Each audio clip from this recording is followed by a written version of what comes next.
Hello friends, स्वागत है आपका आज की इंटरेस्टिंग रिएक्शन वीडियो में।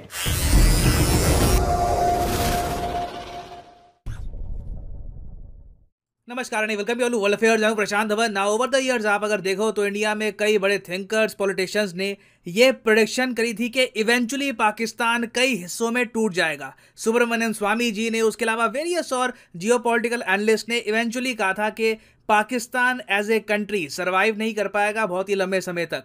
अब रिसेंटली हमने देखा है कि पाकिस्तान के फॉर्मर पीएम, और कोई बड़ी बात नहीं है कि आज से 6-7 महीने बाद ये पाकिस्तान के फिर से पीएम बन जाए, इमरान खान। इन्होंने रिसेंटली ये कहा है कि बिल्कुल पाकिस्तान 3 हिस्सों में टूट सकता है अगर कंट्री ने अभी सही निर्णय नहीं लिया। और सही निर्णय इनके हिसाब से क्या है कि इमीडिएटली पाकिस्तान में इलेक्शन हो जाए, और ऑफ कोर्स ये चाहते हैं कि ये वापस पाकिस्तान के पीएम बन जाए। नाउ इन्होंने सिर्फ यहाँ पर यह बात नहीं करी कि पाकिस्तान 3 हिस्सों में टूट जाएगा। इमरान खान ने यहाँ पर यह भी ऐड किया है कि पाकिस्तान का जो न्यूक्लियर बॉम्ब है ये भी छीना जा सकता है पाकिस्तान से। मैं चाहता हूं एक बार जो इनकी स्टेटमेंट है ये आप सुने। इसका मतलब पाकिस्तान बैंकरप्सी की हो जाता है। सबसे बड़ा इदारा कौन सा है जो हिट होगा? पाकिस्तानी फौज।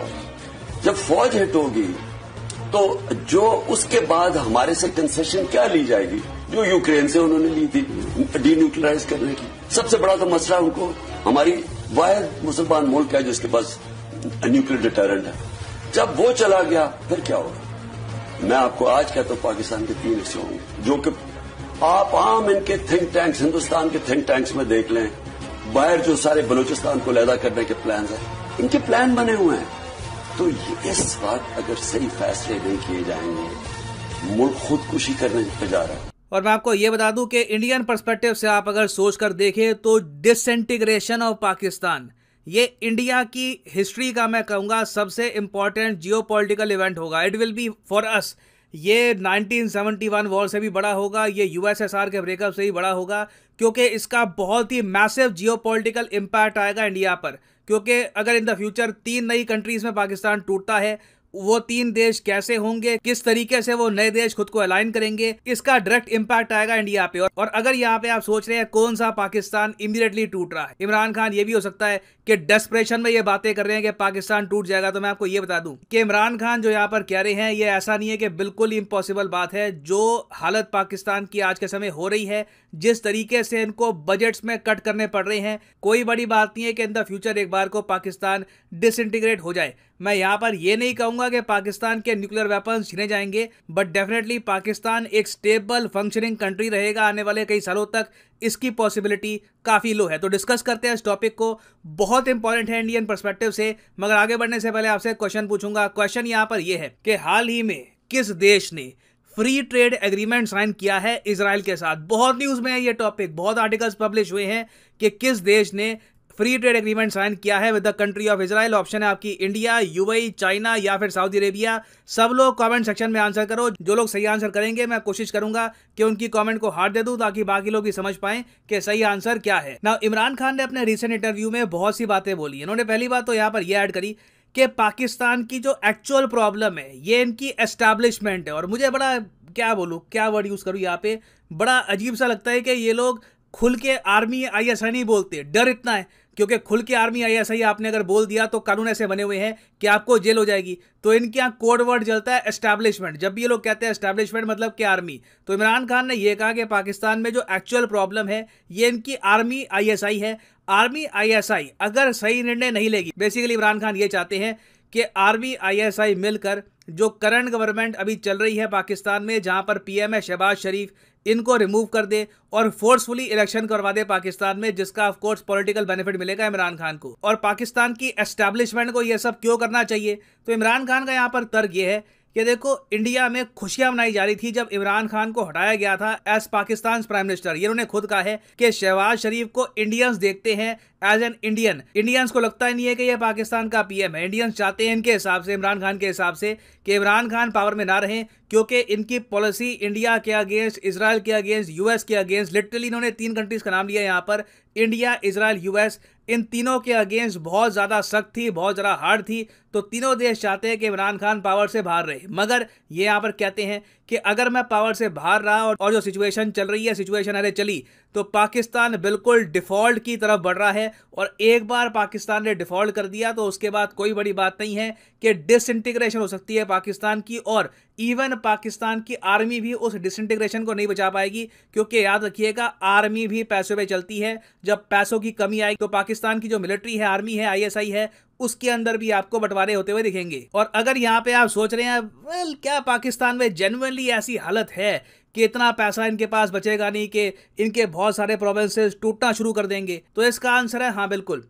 रिसेंटली हमने देखा है कई सालों के बाद पाकिस्तान ने मजबूरी में आकर पाकिस्तान ऑक्यूपाइड कश्मीर का जो बजट है ये कट करने का फैसला किया है। यहाँ पर आप देख पाओगे पाकिस्तान ने टोटल जो POK डेवलपमेंटल बजट है ये 2.5 बिलियन रुपीस कम कर दिया है, और जो इनका नॉर्मल बजट है ये 7 बिलियन रुपीस कम कर दिया है। और ऐसा नहीं है कि पाकिस्तान मजबूरी में आकर अब POK में कम पैसा लगा रहा है। POK का बजट वैसे इनका बहुत ज्यादा कम था। आप अगर देखो जो इंडियन साइड है कश्मीर की, वहां पे हालत फिर भी काफी हद तक ठीक है। पाकिस्तान साइड में हालत बहुत ज्यादा खराब है लोगों की। बट ओवरऑल पाकिस्तान की सरकार के पास फंड्स की इतनी कमी है कि इनको पाकिस्तान ऑक्यूपाइड कश्मीर के बजट के साथ साथ पाकिस्तान का जो एजुकेशन बजट है, जो एजुकेशन में ये लोग थोड़ा बहुत खर्चते थे, ये इनको और कट करना पड़ रहा है। और रीजन इसका सिंपली ये है कि आसपास के देश यूजुअली जो पाकिस्तान को बचाने के लिए आते थे, जैसे कि सऊदी अरेबिया, UAE, इवन मैं कहूँगा चाइना, ये सब कंट्रीज अब इमीडिएट बेसिस पर पाकिस्तान को लोन नहीं दे रहे। इन सब देशों ने ये कहा है आप सीधा बात करो इंटरनेशनल मॉनेटरी फंड से, और IMF ने बहुत ज्यादा सख्त शर्तें रखी है पाकिस्तान के सामने। ऑलमोस्ट आप कह लीजिए IMF एज ए डॉक्टर ये कह रहा है कि पाकिस्तान की इकोनॉमिक सर्जरी करनी पड़ेगी इनको, तभी ये कंट्री सर्वाइव कर पाएगा। इनके लोगों को, इनकी इंडस्ट्री को बहुत कष्ट सहना होगा आने वाले कुछ सालों तक, तभी इनके यहाँ सिचुएशन कंट्रोल में हो पाएगी। और जो ये कष्टों की मैं यहाँ पर बात कर रहा हूँ, यहाँ पर सिंपली इसका मीनिंग ये है कि इस्लामाबाद से बाकी पाकिस्तान में फंड्स नहीं जाने वाले। और देखो हिस्ट्री में हमने देखा है कि कंट्रीज का जो डिसइंटीग्रेशन होता है वो इसी वजह से होता है। आप अगर USSR को देखो, 1991 से पहले जो कंट्री था USSR, जहां पे आपको पता होगा ये सारे कंट्रीज मिलकर एक यूनियन फॉर्म करके बैठे थे।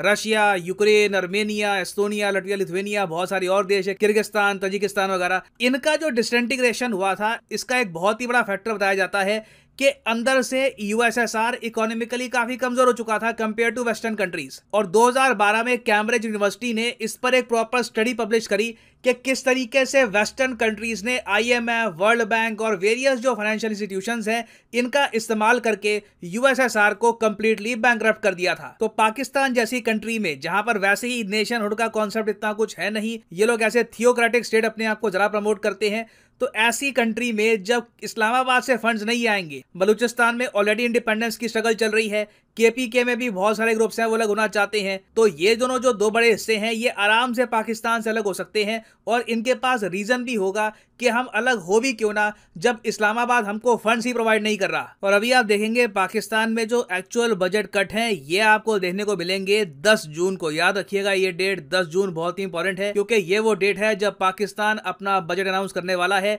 बताया जा रहा है कि IMF की सारी शर्तें मोस्ट प्रोबेबली इनकी सरकार मान लेगी, नहीं मानेगी तो it will be there loss. और जैसे ही पाकिस्तान ने IMF की शर्तें मान ली, आप देखोगे petrol, diesel, by God everything in Pakistan will become much much more expensive. और ऐसे सिनेरियो में पाकिस्तान को एज ए कंट्री यूनाइटेड रख पाना बहुत ही मुश्किल। वैसे अगर प्रेडिक्शन ही सब कुछ मान ली जाती तो पाकिस्तान बनता ही ना। खैर अब बन गया तो रहेगा। 1971 में जो पाकिस्तान को बांग्लादेश की इलाके की सूरत में झटका लगा, वो पहला और आखिरी मौका था जब पाकिस्तान डिवाइड हुआ। खान साहब का ये बयान 100% पॉलिटिकल बयान है, जिसकी ग्राउंड रियलिटी के ऊपर कोई भी पजीराई बिल्कुल नहीं हो पा रही। और खान साहब 3 साढ़े 3 साल तक इस मुल्क के चीफ एग्जीक्यूटिव यानी प्राइम मिनिस्टर रह चुके हैं, और वो एक कॉमन मैन की निस्बत बहुत ज़्यादा बेहतर जानते हैं कि पाकिस्तान किन हाथों में है। और वो ये भी जानते हैं कि पाकिस्तान जिन हाथों में है उन हाथों में पाकिस्तान महफूज भी है और मजबूत भी है। पाकिस्तान को संभालने की जिम्मेदारी जिन अदारों के सर पर है वो इसे बहुत अच्छी तरह निभा रहे हैं। उनके नज़दीक हुकूमतों के आने या जाने से या किसी पॉलिटिकल पार्टी के आने जाने से कोई फ़र्क नहीं पड़ता। उनके नज़दीक जो स्लोगन है वो यही है, सबसे पहले पाकिस्तान। ये न्यूक्लियर छिन जाएगा, ले लिया जाएगा, इसके बदले पैसे माफ़ कर दिए जाएंगे, ये पाकिस्तान की सियासत में कोई नई बात नहीं है। ये पाकिस्तान की सियासत में काफ़ी अरसे से होता चला आ रहा है। लेकिन सियासी जमातें भी जानती हैं कि न्यूक्लियर को बनाने वाले, चलाने वाले, संभालने वाले कौन है। और ISPR inter services public relation उसने एक बहुत ही वाज़ेह बयान दिया था कि पाकिस्तान की हर हुकूमत ने न्यूक्लियर प्रोग्राम में फ़ौज की पूरी मदद की है और इसे मजबूत और बेहतर बनाने के लिए फ़ौज और हुकूमतें हमेशा एक पेज पे रही हैं। इसलिए इस तरह की बातें कि न्यूक्लियर चला जाएगा, ले लिया जाएगा, छिन जाएगा, ये अपोजिशन में तो अच्छी लगती हैं, लेकिन हुकूमत में आने के बाद इस बात का वजूद ही ख़त्म हो चुका होता है। और खान साहब अब 3.5 साल तक वज़ीर-ए-आज़म रह चुके हैं और वो बहुत अच्छी तरह जानते हैं। और दूसरी बात, जो खान साहब ने कहा कि पाकिस्तान 3 टुकड़ों में तकसीम हो जाएगा, शायद खान साहब थोड़ी सी कम मालूमात रखते हैं। अगर वो थोड़ी सी ज़्यादा मालूमात रखते तो उन्हें ये मालूम होता कि दुनिया भर में फ्री बलोचिस्तान 2010 एक मंसूबा था जो बुरी तरह नाकाम हो चुका है और जिसका वजूद बलोचिस्तान के इत्तेहाद ने बिल्कुल ख़त्म करके रख दिया है।